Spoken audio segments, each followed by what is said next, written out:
Real quickly on Duke, I don't know how much you've watched them. We're getting down the end of the regular season. This is obviously Coach K's last season. We're going to talk more Coach K in the future. Yeah. I watched the Virginia game. I watched a few games of theirs lately. And it's worth taking the time to just, I don't know. It's my whole life, Coach K's been the coach there.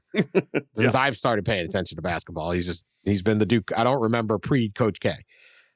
So he's a unique character, a unique figure. He's got a really good team. I don't know that it's as good as Auburn and Arizona and Gonzaga and maybe Kentucky. I don't know. Yeah. But it's right there. Purdue, Duke. I mean, I think those guys got a shot. But I think you need a little more out of Paulo Banchero. He did not play that great against Virginia, but he's got a nice 6-man rotation. You can see how much he's appreciating this. He took him about an hour to get through the post. He was the anti Wisconsin, Michigan handshake line. He stopped every player. He's telling them something nice about them. You can just see it, and the guys are all feeling really good about them, the Virginia kids, and he's loving it, right? Yeah. He's loving it, and he should. He seems like he's soaking it up. I don't know. Your thoughts on as this kind of winds down for Coach K? These are his last. He'll coach obviously in an NCAA basketball tournament, but it's almost like it's these nights on the road and these nights in Cameron that are really what he's all about. Yeah, absolutely. And yes, I mean, he's had more tournament success than anybody since John Wooden. And really, frankly, I think he's probably won more NCAA tournament games than Wooden by now because the tournament's expanded. But yeah, the night in, night out ACC battles, I think, are what he really cherishes. And obviously having the home court in Cameron. And I'm going to be there for their last game against North Carolina. His last game at Cameron a week from Saturday. It's going to be pretty epic scene. Tickets are astronomical for that thing. But, there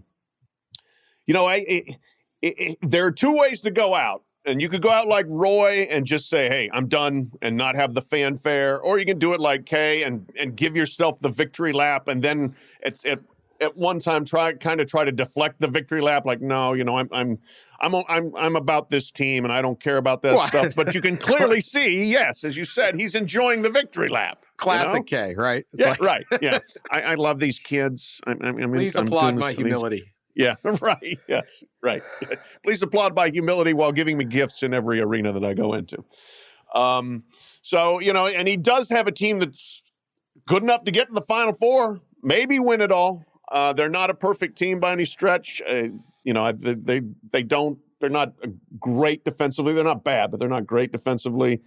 They have NBA level talent. They've got firepower. It's young. I looked at it at one point. Actually, the oldest guy in their 7-man rotation is younger than the youngest guy at UAB's, where they've got all these 6-year guys and 5th-year guys and stuff like that. So they are young. But I think people would still rather be talented and young than untalented and old. And he will leave a hole in the game when he's gone. Like him, hate him, and a lot of people hate him, boy. Almost to an illogical degree for some people. But he has made Duke the program of the last 35 years and has made himself the lightning rod figure, really, in the game. Since then. And is everyone still hating him as much this year? Is there a little softening? Not as much this year because it's his last year. You got to be like, you were fun to hate. Right. Yeah. And that's where it was to a large degree for a lot of people, it was just kind of sport. It's like, yeah, well, let's hate Coach K because we can hate Coach K because we're tired of Duke being good. And I think now you get to it and it's like, I think everybody's going to miss Mike Krzyzewski.